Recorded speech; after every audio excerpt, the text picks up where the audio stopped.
Greetings, everyone. Hope all of you are having an absolutely fantastic day. Avowal will release in February, and before that happens, I'd like to finish our series ranking all of the classes in Pillars of Eternity 2 Deadfire. I already dropped a video walking through Barbarian, and you'll find a link to that content in the description. If I use terms during this video that you are unfamiliar with, it would probably be a good idea to reference my 2024 Deadfire new player guide, and that will be linked in the description as well. Please keep in mind that Deadfire has a ton of different gear and consumables that make a wide variety of build options viable. I may say something isn't particularly good, and then someone in the comments will provide examples of armor and/or weapons that make the passive or ability really shine. Make sure you glance through the comments because my community loves talking about CRPGs. On that same note, here at Slandered Gaming, you'll constantly see content about CRPGs, so if that interests you, be sure to hit the like button and subscribe for more videos. Now, let's talk about Chanters. This class is Obsidian's version of Bards, but honestly, it's a lot more fun than what you would experience in a D&D or Pathfinder game. Chanters are the ultimate summon and support class, allowing you to sing songs that buff allies or devastate enemies, while also employing whatever martial tactics you prefer. Chanters have a vast array of mechanics at their disposal, probably more than any other class in the game. Consequently, stacking your team with 2, 3, or possibly even more of this class isn't a crowd, because all of them can focus on completely different tasks. Chanters begin with a 25 rating in Will, and they get a ranking of 20 in the other defenses, which is an all-around solid defensive start. They also receive a +2 bonus in Bluff, History, Arcana, Sleight of Hand, and Diplomacy. Arcana is a fantastic choice because Chanter's action economy allows them to use scrolls while still singing devastating songs. Diplomacy is a very important skill, so that's another great choice as well. All Chanter abilities require the Phrases resource in order to be used. Phrases are short songs that can be sung passively, meaning you can swing a sword or fire a gun while still belting these short verses. Once a certain number of these phrases have been sung, you will be able to use a Chanter ability, referred to as Invocations, and this action will use up a certain number of phrases, forcing you to sing more before another invocation can be used. This was a major issue in the first game because Chanters essentially had to stand around and wait until their invocations were ready to use. That's not the case in Deadfire because you can multi-class to get other mechanics, and even more importantly, all Chanters start with a number of phrases equal to the highest level invocation they can use. So basically, Chanters in Deadfire can charge right out of the gate, decimating enemies. This all might sound complicated, but in practice, it is very simple, and this class works significantly better than it did in the first Pillars game. There are several Chanter subclasses, but all of them change your invocation mechanics, so let's review power level 1 first so that these changes will make more sense to you. Let's also start on the right side in the passive section. Come Soft Winds of Death restores 2 health to yourself every 3 seconds while also dealing 2 raw damage to enemies within 4 meters for the same amount of time. Note that the amount of time the raw damage impacts enemies changes based on your intellect. This is an amazing way to damage multiple enemies while also ensuring you stay on your feet, so definitely pick it up. Early game, it's a monster chant. Mid game is just okay, and definitely late in the game, you shouldn't be using this. Quickest was his Stride, increases your stride by 1.2 meters and your reflex by 10 for 6 seconds. Extra Stride helps you get into position faster, while additional reflex is a great way to dodge nasty area of effect abilities. This is a solid early game pickup for frontline characters. Dull the Edge, Blunt the Point, affects all enemies within 4 meters and causes them to deal 10% less pierce and slash damage for 6 seconds. This is mediocre since a ton of enemies will deal completely different damage types. If you really want something that will make you tankier, this is an option, but I would skip it. At the Sight of Their Comrades provides a +10 bonus to Fortitude and Will for 6 seconds. If you are focused on tanking, I would say this is the superior early game option. Those are all the PL1 phrases, so let's talk for a second about how to set them up. When you click on your Chanter's portrait, a list of different options will come up, and one of them will allow you to edit your chants. This is where you can decide what order your phrases will be sung and which ones you will use. On the left, you'll see a list of phrases you know, and on the right, you will see 4 different chant sections. Starting with section A, you can click the dragon thrashed and the phrase will be added. You'll notice the first part of the phrase is heavily colored in, and then there's a lighter section. The heavy section represents the 6 seconds it takes for you to actually sing this phrase. This amount is always the same regardless of your stats or skills. The lightly colored section is how long your phrase lingers. This is the amount of time after you have finished singing a phrase where its effects will continue to be felt by companions and or enemies. Your intelligence can extend how long a phrase lingers along with increasing its area of effect. If you add a second phrase, it will start at the time that you stop singing your first phrase.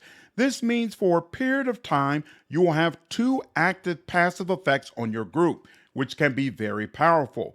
We'll review a subclass that will let you stack 2 passive abilities for their full duration. However, it's very difficult to stack 3 of them all at one time. Each prepared chant section can have a completely different list of phrases, or you can use the same phrases but put them in a different order. So this system allows you to be prepared for a variety of situations. You can only chant 1 section at a time, so all of the phrases listed here will not stack with each other. The beauty in this system is that chants will be sung automatically, so your chanter is free to use their action economy for other tasks. You can swing a sword, fire a gun, or whatever other action suits your fancy while still letting these passives run. This is why most people prefer to multi-class chanters, because that gives you more options for what to do with your actions while you are waiting to stack enough phrases to use an invocation. Speaking of which, let's circle back to PL1 and go through the invocations. All of the invocations at this power level cost 3 phrases, and each phrase has a duration of 6 seconds. Consequently, if you are starting from 0, then at least 18 seconds will need to pass before you can use an invocation at this level. As I mentioned before, you'll start combat with a number of phrases equal to the amount required to use your highest level invocation. That means you should always select at least one of the highest level invocations you can access to increase your maximum number of phrases, even if you have no intention of actually using the ability. Keep in mind for all of these invocations that your intelligence rating will increase the area of effect, as well as making your debuffs last longer. Intelligence also increases the area of effect for your phrases, so all the way around, it's a very important stat for chanters. Crashed upon the shield imposes a -2 penalty on armor rating to all enemies within a 5-meter 90-degree cone for 12 seconds. This is a great way to ensure your party is able to deal more damage. -2 armor rating is basically the same as +2 penetration, helping to ensure enemies have a more difficult time managing your assault. At PL3, there's an upgrade that extends the duration each time you damage the debuffed enemy. This is perfect for elites and bosses who will take a longer amount of time to cut down. Also note, this ability has an extremely quick cast time, so it's easy to deploy in dangerous situations. This is a great debuffing option. If Their Bones Still Slept allows you to summon 3 skeletons. Chanters are the best summoning class in the game, and they can fill up the screen with trash mobs that distract enemies while dealing a little bit of damage. This makes the game much easier, especially if you are playing on Path of the Damned and experiencing swarms of enemies constantly circling your party. Many enemies have limited use abilities that hit like trucks, and forcing them to waste that damage on summons causes a night and day difference in your fights. Summons are also a great way to block off choke points that your party cannot easily reach. Summons are susceptible to party-wide buffs and area of effects that you lay down. This can be useful to make them more powerful, but it might also force you to lean towards a more conservative or single-target playstyle. Since Chanter summons count as allies, any spells your party has that get stronger based on how many friendlies are on the field will interact with them as well. If you have weapon abilities that are triggered by a kill, you can target one of your summons to quickly get that effect. This is not true for the summons in all classes. Intelligence will extend the duration of your summons. The skeletons, like most summons, have low penetration, and consequently, their base attacks don't deal exceptional damage. You get the most bang for your buck if you summon these characters in the enemy's back line, allowing them to tear apart mages and archers. Higher level summons will still have low penetration, but they will have much higher power levels, causing their abilities to still deal decent damage, even if their basic strikes do not. Since the skeletons are melee characters, they can trigger the flanked debuff on enemies. Some other summons, such as Wisp, count as ranged characters and cannot do this. At PL3, there's an upgrade which causes down skeletons to split into 2 lesser skeletons. This is a monster upgrade because it allows you to fill up the battlefield with even more allies. No question, a summoner chanter will want to pick up this ability and its upgrade. Thrice She Was Wronged allows you to create 3 bolts of lightning that each cause shock damage to enemies in their path at the cost of 3 phrases. These bolts will be used in a 2.5 meter 90-degree cone, and the cast time is very fast. This is already a great option for chanters focused on damage, but the PL3 upgrade changes this to chain lightning, bouncing the bolts off of targets. The bolts are capable of bouncing back onto a single target, and a good number of enemy types don't have resistances against lightning, so it's a great element to focus on. This ability can flat out melt rooms, and it's definitely one of your best damage invocations for the entire game, especially if you empower it regularly. Rennie Darrett's Ghost allows you to summon 1 phantom for 12 seconds at the cost of 3 phrases. At PL3, the upgrade extends the duration to 25 seconds. A phantom does considerably more damage than the skeletons, and it's Veiled Touch, which means it will take significantly less damage as well. In the first game, this summon could place debuffs on enemies that set them up for sneak attacks, but that is not the case in Deadfire.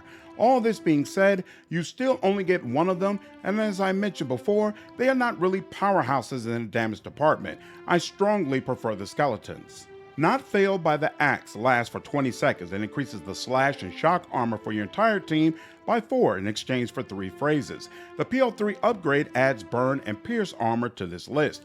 If your team is getting shredded and one of these damage types is repeatedly listed in the log, then obviously it will make your group much tankier. I certainly wouldn't prioritize this option, but it can be nice in some situations. Last on the list, the Thunder Rolled causes an explosion that deals crushing damage and also stuns enemies in a 2.5 meter 90-degree cone for 5 seconds while also pushing them back.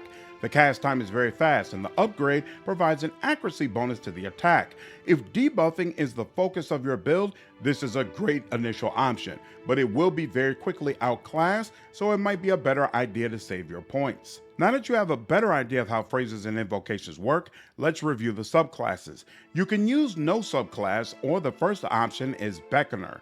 This will cause your invocations to summon twice the usual amount of creatures. However, these summons will be smaller, last for a shorter duration, and they will have reduced health. If your build revolves around summoning, then the drawback doesn't matter, because you could just overwhelm enemies with the sheer amount of characters on the screen. As soon as 1 summon goes down, you can throw out 3 more. This is absolutely a fantastic option to make your entire party more tanky, and your path of the damn playthrough will be much easier. Scald reduces the cost of your invocations by 1 phrase, and your melee critical hits have a chance to grant a phrase, but non-offensive invocations cost 1 additional phrase to cast. This yet again highlights why having multiple chanters on one team isn't a crowd. You could have a Beckoner focusing on summoning, while a Scald focuses strictly on dealing damage, and they wouldn't overlap at all. This subclass is fantastic for frontline chanters who want to heavily focus on using invocations. Troubadour causes your phrases to linger for 50% longer, which could allow you to keep 2 phrases running at the same time if your intelligence is 20. Without this effect, you would need an intelligence of at least 30 to achieve the same result, and that is no small task. This subclass is perfect if you want to stack as many passive bonuses as possible. You also get access to the Brisk Recitation model that decreases the time it takes to recite a phrase by 50%. However, the phrases will no longer linger. This is incredible for an invocation-heavy build where you want to churn through phrases as quickly as possible and don't really care about their effects. The trade-off is that all invocations cost 1 additional phrase to use, which isn't a big deal considering how quickly you are stacking the resource. The last subclass is Bellower, and this option provides your invocations with a power level bonus based on how many phrases you have held. This is a monster subclass if there are only a couple of invocations you want to use regularly and you are willing to hold out until a sufficient number of phrases have been banked. As you can see, there's really not a wrong option with these subclasses, and it's just a matter of what type of playstyle you are going for. Okay, now that the subclasses are out of the way, let's review the remaining power levels. All of the PL2 invocations cost 3 phrases. Gurnis Slew the Beast summons 3 worms for 25 seconds that do ranged damage. The drakes hit harder than your skeletons, especially after the PL4 upgrade that gives them unique attacks. They will also take more hits, but the disadvantage, of course, is that your skeletons split when destroyed, while the worms will not, and this invocation takes slightly longer to cast. Also, the skeletons were melee and running into enemies' faces to distract them. For these reasons, I prefer the skeletons, but this is a worthy option. Keep in mind the worms rely on fire damage, and there are a ton of enemies who are heavily resistant to fire. Even if you take this, it will be good to have the skeletons as a backup. Shatter Their Shackles makes all allies immune to dexterity afflictions if they are within a 5-meter 90-degree cone. The PL4 upgrade adds the strong inspiration once a dexterity affliction has been resisted. I would say skip this invocation because it's applied in a cone that your chanter is not a part of, even though most likely your character will be one of the people who needs help. For that reason, I would recommend dealing with dexterity afflictions in a different manner. White Worms allows you to target the corpse of an enemy and detonate it for sizable crush damage that hits all nearby enemies. The PL4 upgrade causes damaged enemies to become sickened, which is very useful against enemy groups with competent healers. Path of the Damned difficulty throws a massive amount of enemies at you, and there will be corpses littered everywhere, so this becomes a monster ability in your repertoire. Lower difficulties don't pit you against nearly as many enemies, and the usefulness of this invocation will be significantly lower as well. At the sound of his voice, paralyzes all enemies for 4 seconds in a 5-meter 90-degree cone. Paralyze is the most powerful debuff you can place on an enemy, and having a consistent way to place it on large groups is incredibly powerful. It's also nice that the cast time for this invocation is very quick. The PL4 upgrade causes enemies to become frightened after the paralyzed effect passes, and frightened is probably the third most powerful debuff after paralyzed and terrified. You can make the case that this invocation is the most powerful crowd control ability in the Chanter's toolkit, and possibly the entire game. The only weakness is you must target Will, and some enemies will have sky-high ranks in that area, forcing you to heavily debuff them in order for this to work. Alright, now let's move over to the PL2 phrases. Thick Grew Their Tongues renders enemies unable to use concentration for 10 seconds. At this point in the game, it's not all that useful, but mid to late game, many enemies, including bosses, will have massive layers of concentration that make it all but impossible to interrupt them while they charge up powerful abilities. This phrase will nullify those layers and make them significantly easier to interrupt and deal with. It's definitely a debuff option you'll want. 1 Dozen Stood will make you resistant against resolve and constitution afflictions. This chant is deceptively fantastic because what's not clear from just reading it is that your affliction will be downgraded each time the chant is sung. So if an enemy tries to cast Terrified on you, it will immediately be downgraded to Frightened, and then 6 seconds later, it will be downgraded again to Shaken, and then 6 seconds afterwards, it will be completely eliminated. If you combine this with a subclass that makes you sing phrases significantly faster, it provides massive protection for you and nearby party members when going up against groups who spread around these debuffs. Great stuff. At PL3, all invocations cost 4 phrases. Rennie Darrett's Ghost Spake allows you to frighten all enemies in a 5-meter 90-degree cone for 15 seconds.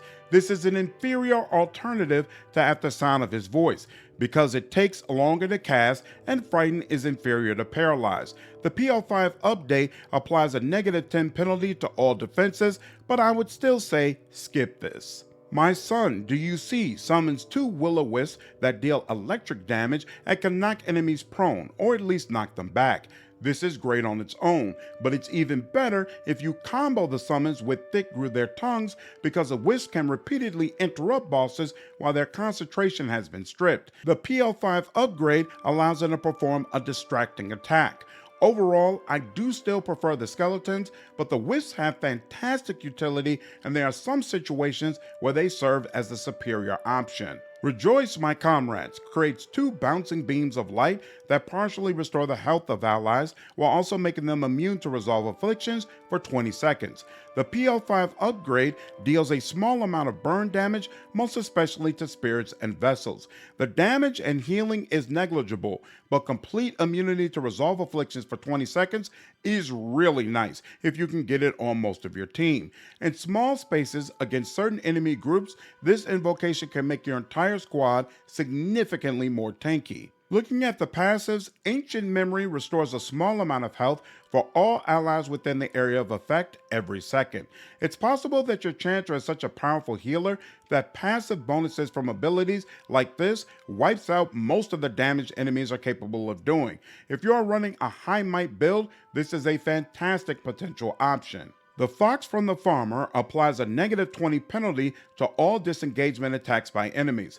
Obviously, this is very useful if you have a group that revolves around disengagement from the enemy, but most likely this phrase is something you should skip. Sure-Handed reduces reload and recovery time for ranged weapons by 20% for 10 seconds. This passive is great for ranged characters period, but it's bananas for characters using reloading weapons because the reload and recovery buff will count. That's a serious speed increase. Moving on to PL4, Oh But Knock Not summons 2 ogres onto the battlefield.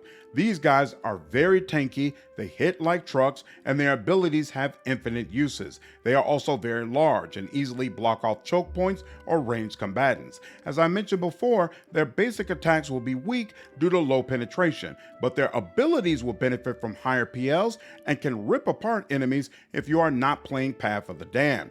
If you get the PL6 upgrade, they gain a sweeping attack that can immobilize enemies, but it's not really worth it because they come with a sweeping attack that knocks enemies prone anyway, and I believe that's the superior option. I switched to using ogres at this point, but some players prefer to continue using the drakes because they are ranged attackers, or the skeletons because they fill up more of your screen. Rise Again revives all allies within a 2.5 meter 90-degree cone.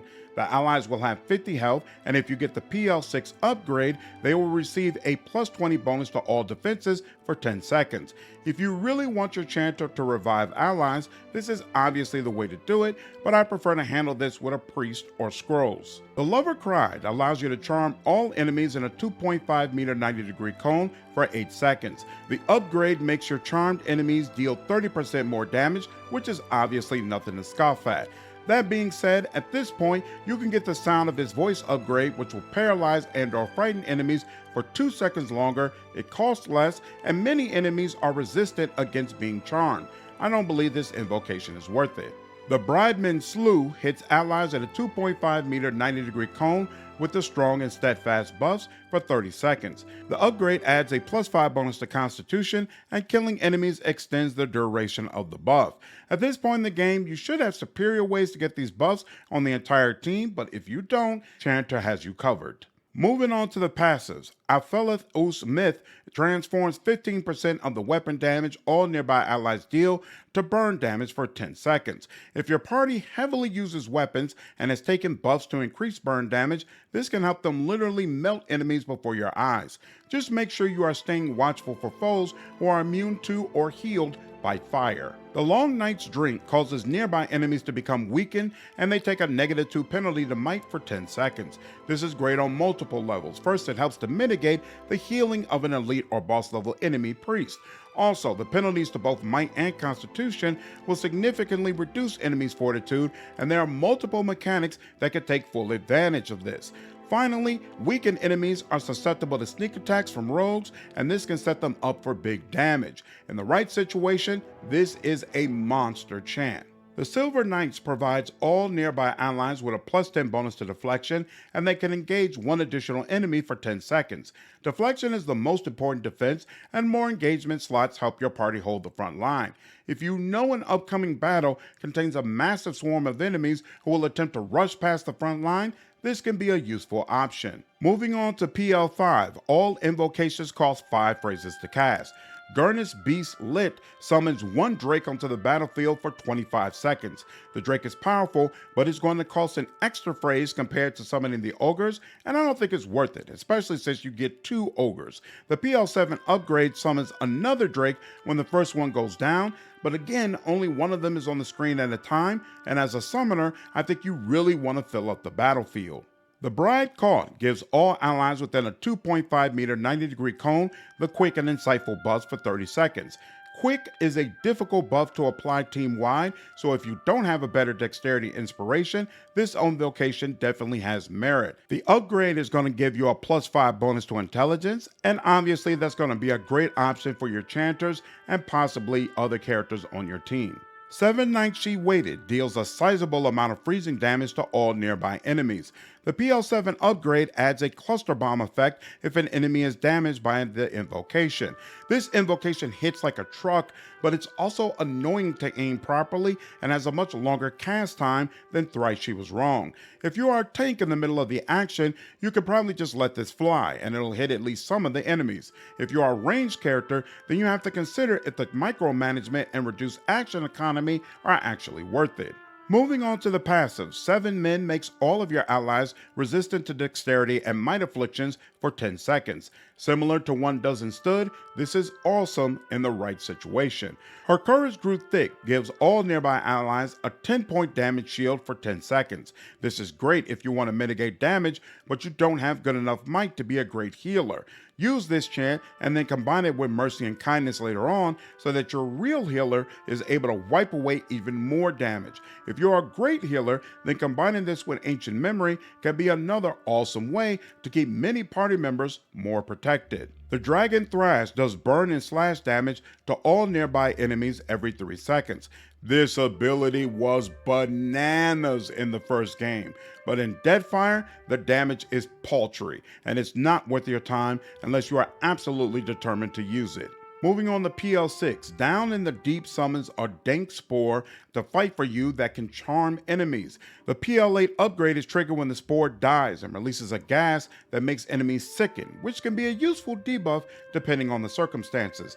If there's a druid in your party, you can cast Wild Growth on this summon and some of the other ones to significantly increase its size, which is a pretty nice option. Still, I believe the ogres are superior options from a summoning standpoint. Their Champion Braved provides you with the Energized Inspiration for 30 seconds. Getting a Tier 3 Inspiration for 30 seconds is definitely nice, but even more importantly, it pairs quite well with 1 Dozen Stood, since all of your crits will interrupt bosses. The PL8 upgrade allows you to immediately get 3 phrases upon use, while also increasing the cost by 1. Having 3 phrases to play with immediately after clearing your queue is definitely nice, so I would pick this up. El Nare allows you to conjure Blast of Wind that delivers solid cold damage, and 25% of it is converted into Crush, which is important because out of all the physical damage types, Crush is the least resisted. Enemy Stride will also be reduced by 50% for 8 seconds. This can happen to 5 enemies, as this power hits 1 foe and they can jump to 4 additional adversaries. The upgrade increases this amount to a staggering 12 enemies, all but ensuring this ability can clear out entire rooms. If you are single classing Chanters, this is the best damage-oriented invocation in your build. If you are multi-classing, then you cannot get the upgrade, and consequently, 7 Nights might be the better option. There are only 2 passives here we need to review. Old Sick takes 12% of the damage dealt by nearby party members and converts it into healing for 10 seconds. It will convert all forms of damage, so this benefits spellcasters and martial characters alike. This healing applies to the first roll, so even if you use something that hits multiple enemies, only the first bit of damage will apply. This means it's a monster phrase in a group that deals high single target damage, but much less useful if you are focusing on small, speedy hits or area of effects. They shielded their eyes, makes nearby party members resistant against intellect and perception afflictions. Once again, in the right situation, this is an absolutely monster passive. Frankly, even more so here because intellect afflictions are particularly nasty, and a couple of high-level areas are entirely dedicated to enemies who use them. At PL7, all invocations use at least 6 phrases. Call to his bidding summons 3 animated weapons. They are all reasonably tanky and hit like trucks. At PL9, the upgrade increases the number of weapons to 4. This is the strongest summoning ability in the game, even better than the PL9 Dragon. If summoning is your thing, then definitely pick this up. Boil Their Flesh causes all enemies in a 5-meter 60-degree cone to take raw damage, and if they are near death, the enemies will explode, which creates another cone that you have to manually target. This 2.5-meter 90-degree cone will deal corrode damage to enemies caught in the blast.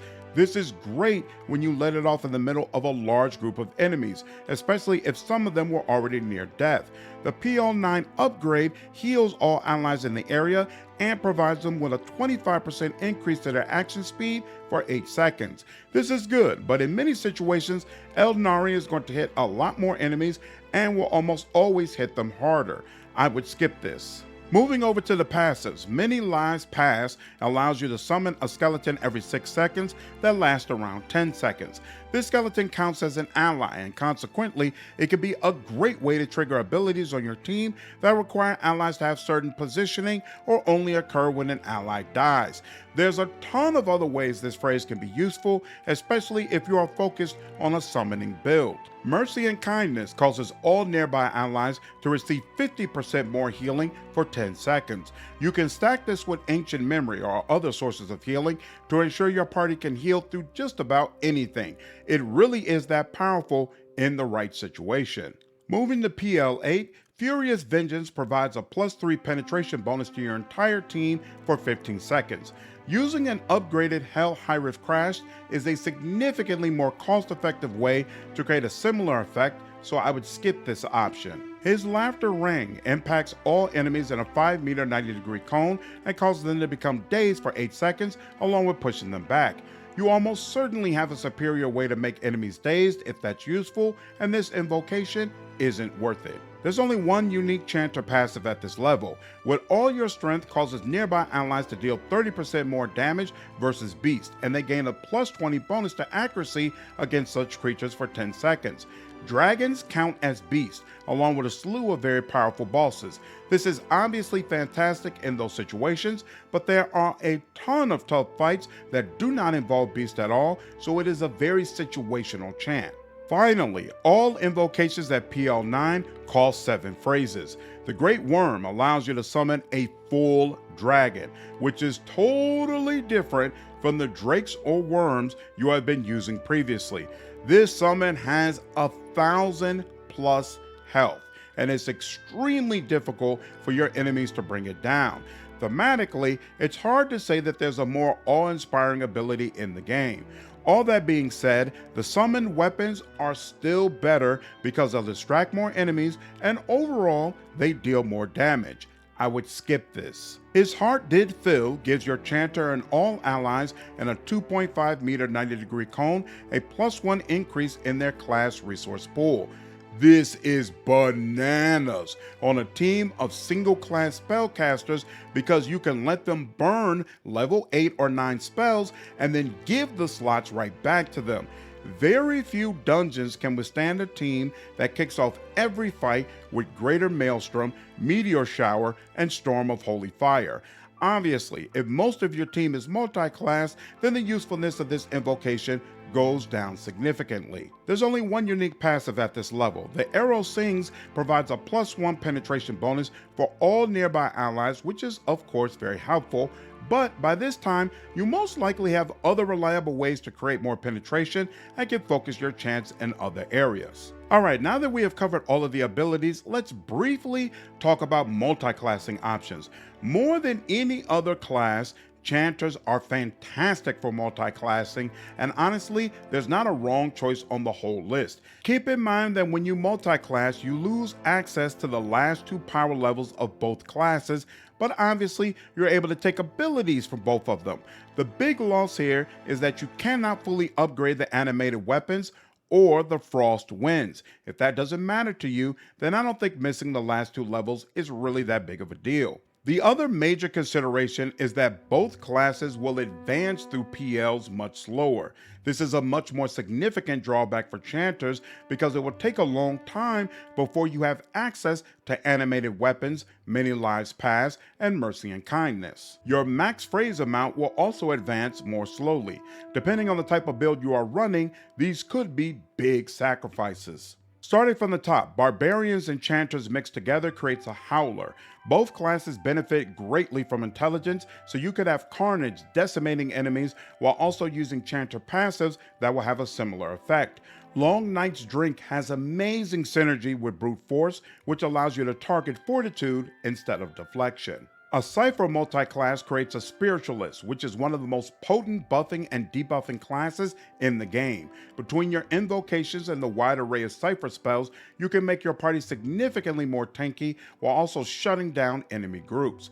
A Druid multiclass creates a Theurge, which is one of the best options for a healing class. The Chanter passives will significantly amplify the Druid's healing abilities. In addition, when using spells that have long cast times, your character will still be very effective because the chants will run while you are loading spells up. Finally, Chanter's infinite use abilities will help a Druid to space out when they use their finite spell slots.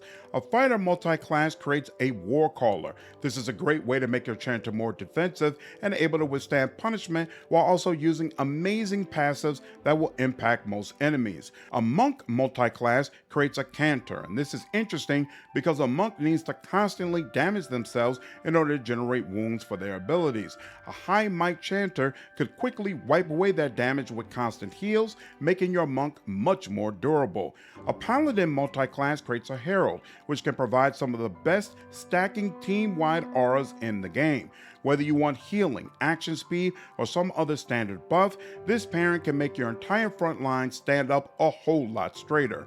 A Priest multiclass creates a Celebrant, and as you could probably already guess, this is an amazing option for healing and buffing. Similar to Druid, it also helps your action economy to chant phrases while using spells that have long cast times and cast invocations instead of precious spells periodically. A Ranger multiclass creates a Wildermer, and this class can take full advantage of the attack speed and burning damage passives Chanter provides. Also, your summons will provide more frontline fighters to help keep the heat off you. A Rogue multiclass creates a Harbinger, and this is great because Chanter has multiple abilities that place status effects on enemies which will trigger sneak attacks. Also, the constant healing can help make your squishy rogue significantly more tanky. Finally, a Wizard multiclass creates a Lore Master, which once again is amazing due to action economy improvements. Wizard has multiple incredible spells that take a long time to cast, and being able to passively chant phrases which help your team while bringing up these spells will help tremendously. Chanter's passive healing will make it more viable to go bananas with channeled Kalakal's Minor Blights, potentially clearing the raw damage as quickly as you cause it. Also, Wizard has a full suite of options to increase your penetration with different elements, which is invaluable if you are focused on damage. Alright, now that you have the ins and outs regarding Chanter, let's review a build. Chanters truly excel in a support role, but I know most people like playing damage-focused characters, so let's look at a build from that perspective. Also, I always preferred a multi-class Chanter, but for the purpose of this video, we'll stick with a pure option. As far as race goes, I would pick Nature Godlike, because late game we are going to be under an inspiration pretty much constantly, and the increased power level will be beneficial. For the subclass, I would choose Scald, perfect for an offense-focused Chanter. Be sure to grab Sasha's Singing Scimitar, which will ensure you can repeatedly empower damaging invocations with no need to rest. Combining that object with Least Unstable Coil and Robes of the Wick will keep you buffed and grant all nearby party members with Brilliant, which is a massive boon to your group. For attributes, I would take a 14 in Might because we want a decent score here, but might isn't the biggest determining factor when it comes to damage. If you cannot hit, then how much damage you could have done doesn't really matter. I leave Constitution at 10, but I put 16 points into Dexterity to help cast our invocations as quickly as possible. Perception is essential for just about any character, so we will place it at 17. And of course, Intellect is very important as well, so we put 17 points there as well. Investing into Resolve isn't effective because my Deflection and Will scores are going to be mediocre no matter what. A good Priest and solid Taxes will help make up for this. For Culture, I'll take Old Velia and get another +1 to Intellect. I would also take the Colonist background, as a +1 bonus to Athletics will improve my second win ability, while the +1 bonus to Alchemy will make it easier to create useful potions I can imbibe while chanting. I would also take the Saber and Medium Shield proficiencies. Looking at the character sheet, I've already mentioned Crash Shield is great when you want to debuff enemies and ensure you could deal more damage. And early in the game, Thrice Was She Wronged is the main damaging invocation that I'm going to use. So in both cases, I will take the upgrade for those invocations. As far as passes, for the first probably 8 levels, I'm going to be using Come Come Soft Winds of Death, dealing damage to all nearby enemies while also healing up myself. Then at PL2, I will definitely go ahead and take At the Sound of His Voice. It is an offensive invocation, even though it's based around debuffing, and it'll paralyze all enemies within the cone. Absolutely great stuff. Take the upgrade for that as well. Then for passives, I'm definitely going to take Weapon and Shield style. I'm going to hold the scimitar in one hand and then the shield in the other. I'm going to take Thick Grew Their Tongues, even though I won't use it early game, but late game, it's definitely going to be useful against some of those massive bosses. And then, of course, One Dozen Stood, again, against some of those bosses that are really going to throw out those afflictions. This will be fantastic. At PL3, there's really nothing that I decided I absolutely needed. At PL4, I only picked up this summon because I wanted to make sure we kept in line with getting the maximum amount of phrases when combat starts as possible. And so you needed to take something here so that the game knows, okay, I have access to 4 phrase invocations, and so that's the only reason that we got this. Then as far as the passives, I did go ahead and pick up this 15% increase to damage Delta's burn with weapons, because I am going to be in melee distance and I'm going to be surrounded by other characters using melee weapons, so this should be a nice damage buff for a good portion of the game. I don't know if it's really all that great late game, but when you get it here and for a good portion of the game, it's definitely going to be worth it. And then at the next level, we'll go ahead and take 7 Knights. Again, I had to take something here. So even though I would prefer Eldnari, it's worth picking this up. And this will probably be the main damaging invocation I would use from this time. And then I would also pick up 7 Men so that we can get those affliction resistances. At the next level, again, I'm going to go ahead and take Eldnari. My opinion, it's the best damage invocation that Chanters get. And then from a passive standpoint, absolutely, I want to take Shield Their Eyes. Having resistance against intellect afflictions every time this phrase is sung is absolutely fantastic. It's really going to help you. And then I also went on ahead and picked up Spell Resistance. 10% resistance against spells, hostile spells is absolutely really nice. For the next level, once again, I had to pick something here so that we could get 6 phrases at the start of every fight. So I went on ahead and took Boil Their Flesh, even though I really have no intention of using it. And since I already picked this up, I figured I might as well go ahead and get its upgrade. And then we do take the bonuses to Empower, because with Sasha's Singing Scimitar, every time we empower one of our invocations, we will get that empower point back. So there's no reason not to use an empower every single fight. And so you want to make sure those are as powerful as possible. So start with the accuracy option, then penetration, then damage. But eventually you should get all 3 of them, and you should be empowering your most powerful damage invocation at the start of every fight. It's really going to help you to control the battlefield. At the next level, I actually made a mistake. I didn't have to take the invocation for +3 penetration. I had in my head that I needed it to get the 6 phrases, but we had already gotten that with Boil Their Flesh. So theoretically, you could pull this point off and then put it into something else. I would definitely recommend Many Lives Pass By. That's a great chant to be able to have access to. And of course, we go ahead and pick up the upgrade for Eldnari, which is going to allow you to hit up to 12 targets with this ability. Just incredible stuff. And then we go ahead and get the With All Your Strength chant for those times when we're facing beasts, and it's really going to help us. And then finally at PL9, we go ahead and get His Heart Did Fill. Again, if you're not on a team with a lot of single class chanters or spellcatchers rather, this isn't going to be all that great, but we needed something that would allow us to get up to 7 phrases at the start of every battle. So we go ahead and pick this up. And I went on ahead and got the chant that increases penetration. Most likely, I'm going to be using some of the other defense-oriented chants, but it's still nice to have in the repertoire. And that is it. That's the full build. Hopefully, between this and the other information I provided, you have a much better understanding of what Chanter is like. Overall, I would rank this class an A-. On the one hand, Chanter has incredible mechanics and a team of multi-class chanters is crazy powerful. On the other hand, the key word is multi-class because by themselves, chanters are lacking. They can do a lot, but there's just not enough meat there to completely fill out a character's action economy. So you really need something else to make the class shine. The build I provided is cool, but I would never use it because in my opinion, chanters are so clearly better when combined with the mechanics from other classes. That ends my ranking of Chanter, but please leave your thoughts down in the comments below. Do you disagree with any of my commentary? Would you have changed where I ranked the class? Looking forward to hearing your thoughts, and I hope you enjoyed this video. Take care.